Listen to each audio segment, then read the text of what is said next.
Good Monday morning. Welcome to the Olson Vantage. I'm Dave Olson, the Olson Properties team. Summer's nearly over. We're looking towards the fall. So we want to talk about the market cycle, a market recap, rent versus buy, which has become topical again. And then we also want to take a deep dive on the Cromford report over the next several sessions. So if you've missed any episodes previously, know that you can always go to our YouTube page.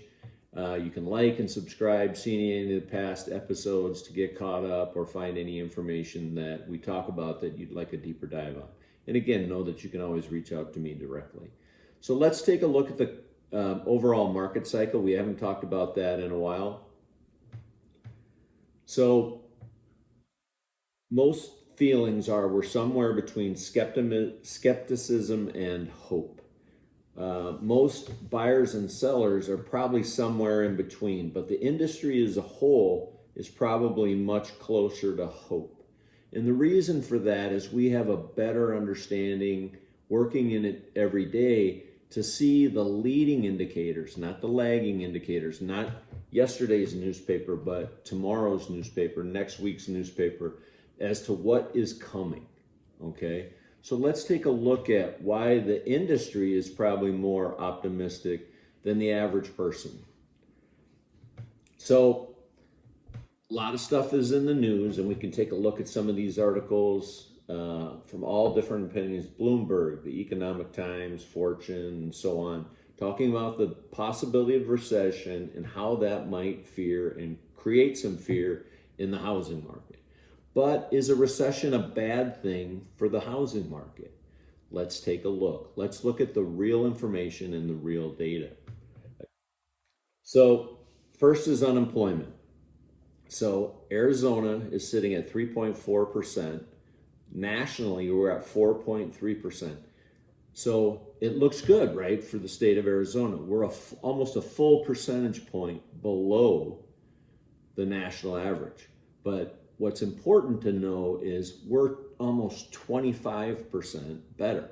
The difference between 4.3 and 3.4 is almost 25% less unemployment. That is significant.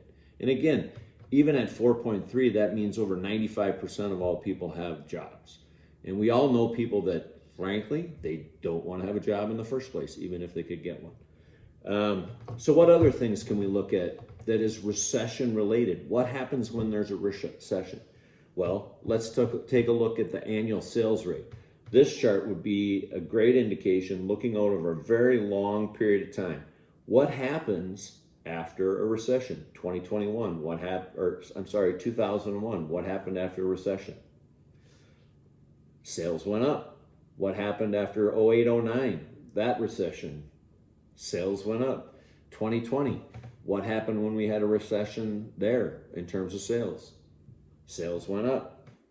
So again, sales go up after a recession because there's a lot of bad news. A lot of people sit on the sidelines, but then there's opportunities that are created. And again, over 95% of the people still have a job, still have income, still need a place to live, and sales continue to elevate.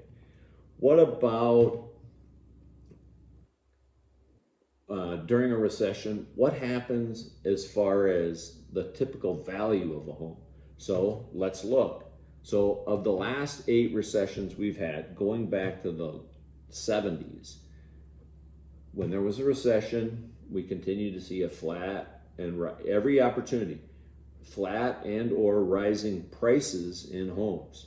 The only one was the second to the last one here in 08. We saw an actual decline in the sale prices of homes, but otherwise we continue to see a steady uptick over time.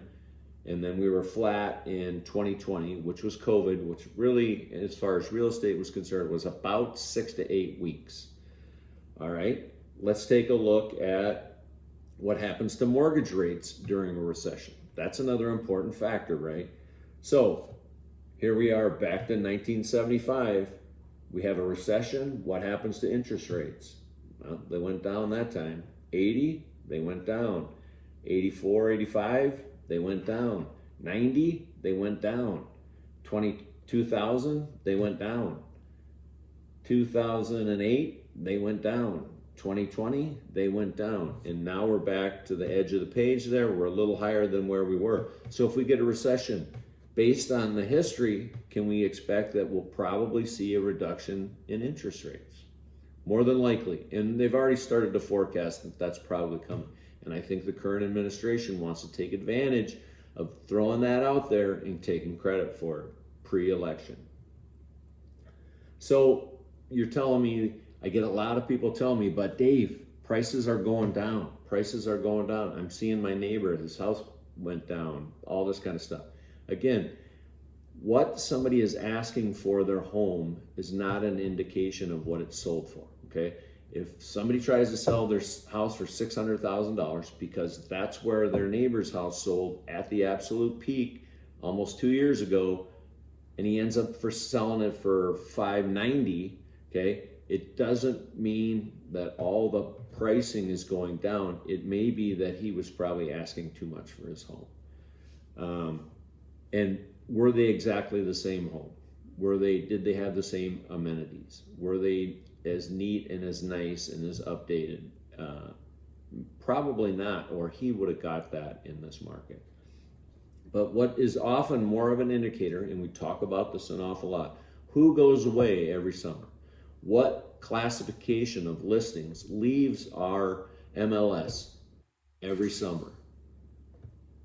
Luxury. So let's take a look at this. This is all active listings. So if you were looking at this or you saw a news article and said, wow, all the active listing prices are just absolutely cratering in Phoenix. If you heard this and you didn't know any better, you would assume, yes, that's the case. Prices are falling across the board. The average and or median list price is dropping in Phoenix. But when we take out luxury, look what we have. When you take out homes over $1 million and you put it in the same time frame, pricing is flat. There is no change. So all those high-end homes, they don't want to heat them. They don't want to air condition them. They don't want people going in and out of their houses all summer long. They simply pull the house off the market. They'll wait till next January. So we do very little luxury activity in the fall. It happens every single year. So those people go away, and this is what we get. Basically, the market is flat. And again, you could drill into different neighborhoods and different communities, and you'd see some may be down a little bit, some might be up a little bit, some might be up significantly, some might be down significantly. But overall, across our MLS, pricing is basically flat, and we're tracking at that over the summer, which is pretty typical. So when we look back at the median price across the country, okay, we are tracking at about a 4% rate. So we were at 169,000 back in 01. Here we are in May, and in the end of the first quarter in 24, we're still above that 4% line. Now, when we zoom into Phoenix, and we see this a lot, we were at 130 back in 2001. Today, as of the end of July, we're at 429.9. So end of the first quarter, and if we extend that out, we will track, and we'll zoom in for you. We're basically going to stay above that 5% appreciation line all the way out. We'd have to be, we put in there for you Q1 of 2025, so we should be at 419. We're above that mark. If we extend out the 5% to Q1 of 2026, we'd be at 440. So even if we're equally flat and we hold that line from the 430 over, we're going to run into probably the middle of 2025 and still be tracking at a 5% rate. So what should somebody do now? Well, we're going to take a look at a market report next and see where are the opportunities. What should we expect based on an election, which is next to nothing, because they basically have very little impact overall on the housing market and real estate in general historically. Hopefully you found this information useful. Again, if you ever have any questions, don't hesitate to text me directly at 623-570-4464. Thanks so much. Make it a great day.